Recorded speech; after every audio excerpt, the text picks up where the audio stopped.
Dans ce tutoriel, nous allons voir comment créer une carte mentale avec le logiciel Keynote. Avant de commencer, je vais vous montrer une présentation de ce qu'il est possible de faire avec le logiciel Keynote. Une succession d'éléments partant d'un noyau central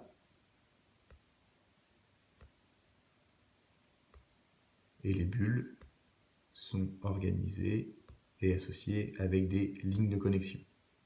On peut y mettre des images ou on peut y mettre des indications supplémentaires avec différentes formes. Pour faciliter la création, je vais vous mettre à disposition un thème déjà pré-construit.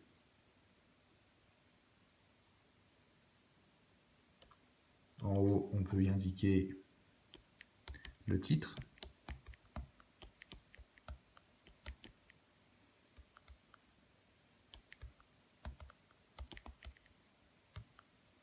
Puis, nous allons nous servir des éléments de couleurs différentes pour organiser notre carte mentale.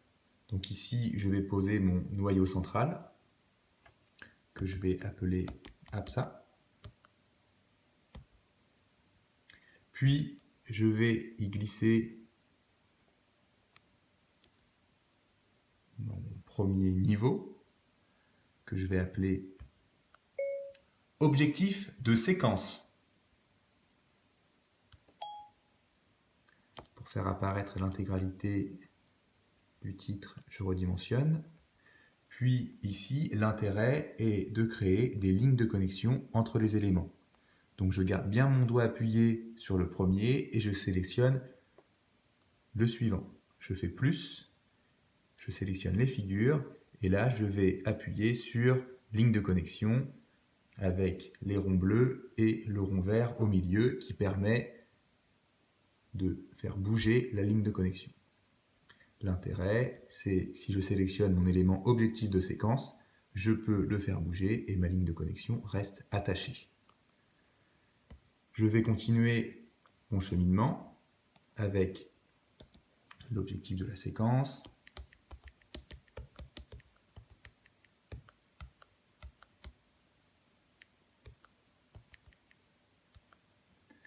Pareil, je reste appuyé sur un élément, je sélectionne le suivant, plus ligne de connexion, et elle s'insère automatiquement à mon élément. Pour aller plus vite, je peux sélectionner mon autre mot-clé,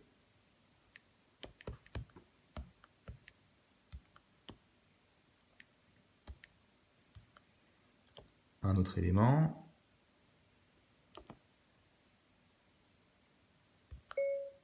objectif de leçon. Je redimensionne. Par contre, ici, nous allons essayer de relier trois éléments entre eux. Je sélectionne trois éléments, plus ligne de connexion, et là, ça ne fonctionne pas. Vous avez juste créé une ligne de connexion sans connexion entre les éléments. Pour ce faire, vous appuyez sur le rond bleu et vous faites glisser jusqu'à votre élément. Vous pouvez faire ça aussi plusieurs fois pour créer plusieurs lignes de connexion, et puis après, vous les reliez. Hop, et du coup, on va relier notre nouvel élément que nous allons appeler situation. Je resélectionne la ligne de connexion et je la connecte. Celui-là, on va le supprimer et celui-ci, on va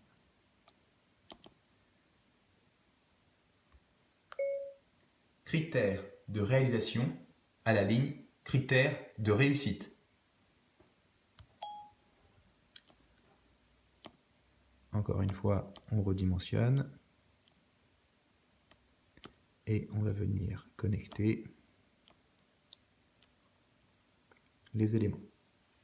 Si on souhaite agencer, y insérer des photos par exemple, on peut venir chercher dans la bibliothèque de photos, une photo pour illustrer un mot-clé.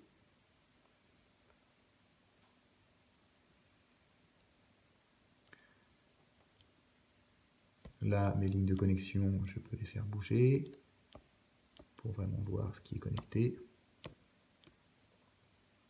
Je peux également insérer des figures différentes pour venir illustrer, pour venir par exemple donner une indication supplémentaire. Indication supplémentaire.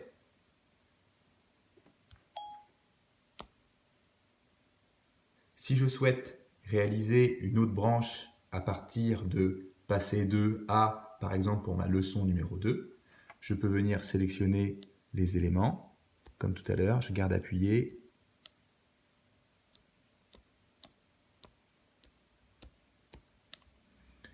copier, coller. Et ici, j'ai mes éléments.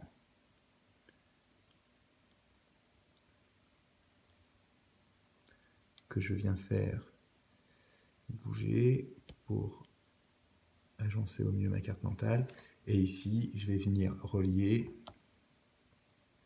l'élément passé 2 à la leçon que je vais intituler leçon numéro 2.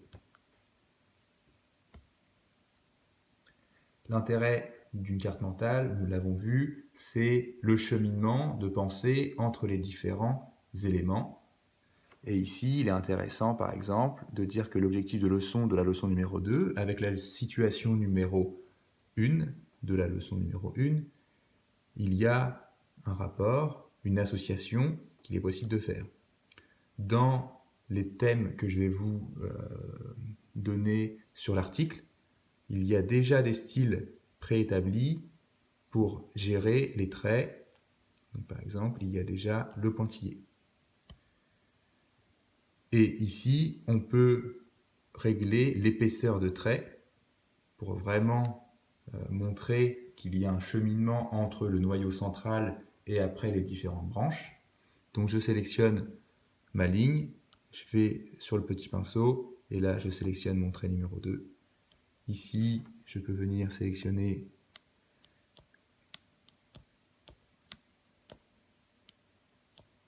mes 2 traits. Et je dis que c'est mon niveau 3, et ainsi de suite. Niveau 4, niveau 5, et niveau 6. 1, 2, 3, 4, 5, et le niveau 6.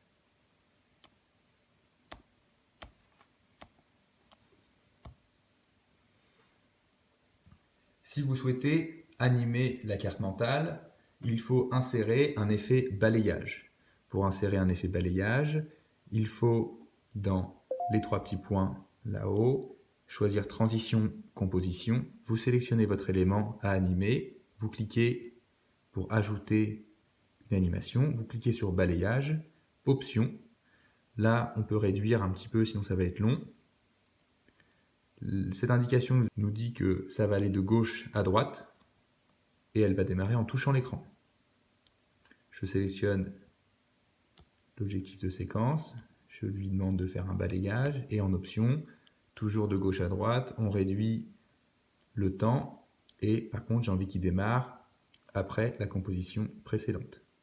Et ainsi de suite, on va pouvoir apporter une animation sur chaque élément.